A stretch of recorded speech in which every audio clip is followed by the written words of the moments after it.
Alright, so greetings from Danville, Illinois. This is my first video with Iman actually sleeping in the back because too much stuff's been going on and I'm on my half-hour break and I had nothing else to do, so I thought I would just lay it all out there. So my last video I talked about the bumper incident. You know, I kind of summed it up at the end.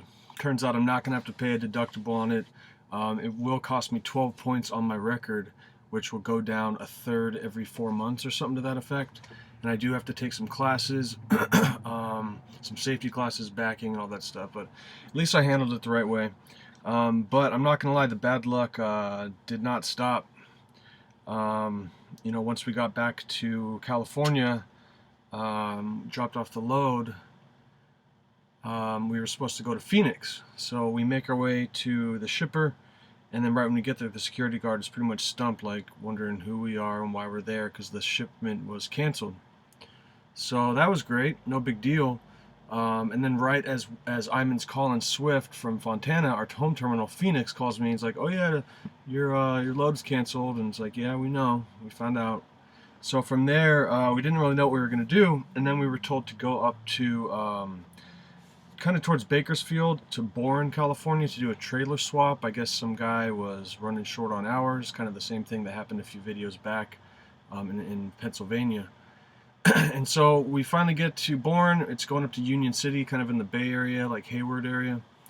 And we have a really freaking hard time once we both disconnect to get our tractor attached to the trailer. You know, we're trying 5, 6, 7 times. The guy's popping his head out the window next to us like, "What are you guys doing? I'm trying to sleep here." And I wasn't in the mood, so I was just like working, man. And then finally he's like, "Just slam it, slam it." So Ivan finally slammed it, and we thought we had it on. And whether it slipped or whatever happened, right as we ended up pulling out of the pilot, you know, the little divot from the entrance to the road, we heard it, and I knew what it was, and it wasn't connected. So it took us about another half hour, kind of almost in the middle of the road, to unattach. You know, the trailer actually fell onto the frame, and if we had lowered it, if we lowered the suspension, it would have gone into the tire and could have popped the tire. So we turned that suspension off right away. We cranked the freaking landing gear for a while, got it up to a reasonable height, and then I'm kind of cross the street, wait till it was clear, and then we finally got it on and made sure, you know, I'll never. You know, it's usually a habit to check with a flashlight that kingpin's attached, and you know, Iman said he saw it, so I don't know what happened, but either way, we're just glad it happened right then and not driving 50 miles down the road. It could have killed someone, killed us. So that was another instance of bad luck. And again, my last video, I kind of stopped because this black cat was crossing our path, and I'm not gonna ride the bad luck circuit, but or superstitious things, but it's kind of coincidental. So so we finally get up to Union City. After we get it delivered, I get a burrito. I have to park kind of like an industrial area, and it was an alright burrito. There's no Southern California burrito, but and so then we got a load offer to Connecticut, and so I'm kind of sitting here wondering, like, dude, that's 3,000 miles. That's good money, but can we make it all the way? Because I had just reset my 70. And Iman was pretty low, so we were going to have to take like a 6-hour break here, 4-hour break there. I called our driver leader. He said, "Well, when can you make it?" We needed about 9 more hours, so he said, "Go for it." So we thought we were good to go. So we get through, you know, Nevada, get through Utah, made a video, my second Root and Rhythm, the dashboard cam video.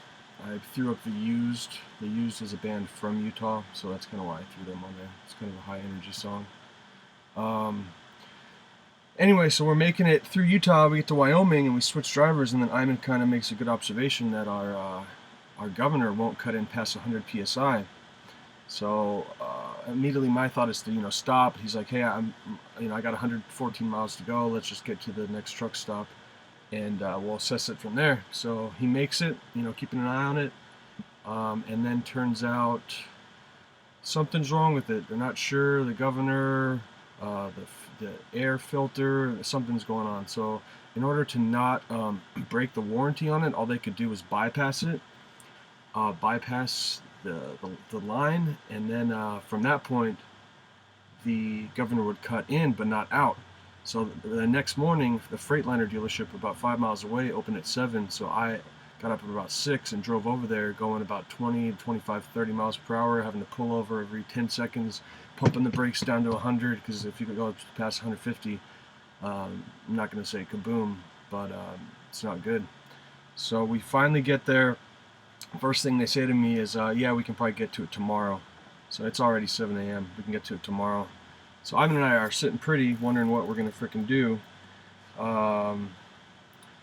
So turns out it was the turbo cutoff valve, and they were able to get the part by the next morning. So Ivan luckily was able to reset his 70 as well.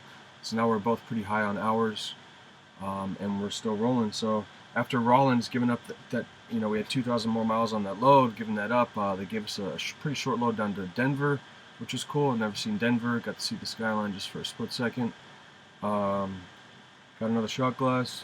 I'm up to like 33 now, including DC, so that's still rolling. And then we got down to Amarillo. We did a pretty, like a 5-hour empty mile load from Denver to Amarillo. So we get there. It was 6 spools of copper, really heavy, like pretty much 78,900 pounds, almost 80,000 maxed out. And it was not balanced at all. And so I did the math on one scale ticket and did the math, and I moved it 11 holes, and it's variable. It's not 250 per hole. And turns out Iman was more comfortable once he drove to rescale it, and I was 500 over on the I believe the drives. So my bad. I pretty much screwed up the whole trip. Between that and you're supposed to make sure that the destination on the paper matches the destination in your Qualcomm, and you usually don't even have to. It usually is. And the one time I don't really check, we got to the wrong destination. It was only like 2.5 miles, but we were already a little bit late. They had already pushed back the time. We were supposed to get there at 3:30. We got to the wrong one at 3:45 and got to the right one by about 4:10. And then they said we'd have to wait till 7 a.m. And then luckily around 5, they got it. Someone to unload it. And then Iman realized we got to sweep the trailer for the next one, going to PepsiCo. Quaker Oats merged with Pepsi, so it's actually a Quaker Oats factory here in Danville, Illinois. So yeah, that trip was Amarillo to Bremin, Indiana. So we get there. I kind of rough road. I woke up and we were driving through like the sticks, and it was freaking me out, man. It was like Sleepy Hollow type stuff. And so between all that drama, Iman sweeps out the trailer, and then I get there because it's a food factory. They got to have clean trailers. Turns out there's like 10 nails in the ground of the trailer. And luckily the security guard was really nice and was really patient with me and gave me like a little wedge so I could kind of get some torque on them, and I had to pop all these nails out, and he said it's good. Then I get in there. I have a little bit of a hard time finding a spot to park my trailer. I kind of went to the end and there wasn't enough room and had to back out and all this stuff, drama. But we finally got out of there. It was actually I even told the lady at shipping and receiving, it's the best smelling factory. Besides the almond factory, Blue Diamond Almonds in Sacramento, it smelled pretty good. This was like Quaker Oats. They're mixing honey and oats. Like, it smelled really, really freaking good. So now we're at a Marathon gas station. Not really a fuel station. They got some room for trucks, but they had a cat scale, a big cat scale. Shout out Big Cat. And then we just got it weighed, and it was about perfect.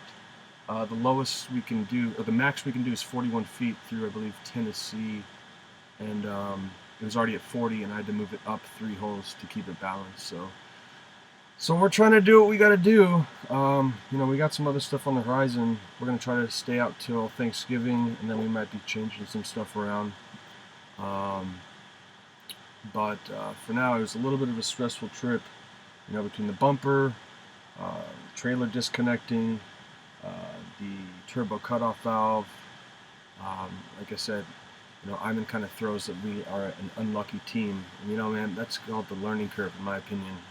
You can be out there with a trainer and take it all in, but once it's up to you to do it all and do it right, you got to kick yourself for those mistakes. And so we're making them, but we're trying to do our best to keep our heads on and keep on keeping on. So we're going down now to Lithia Springs, Georgia, Atlanta area. So thanks for checking it out.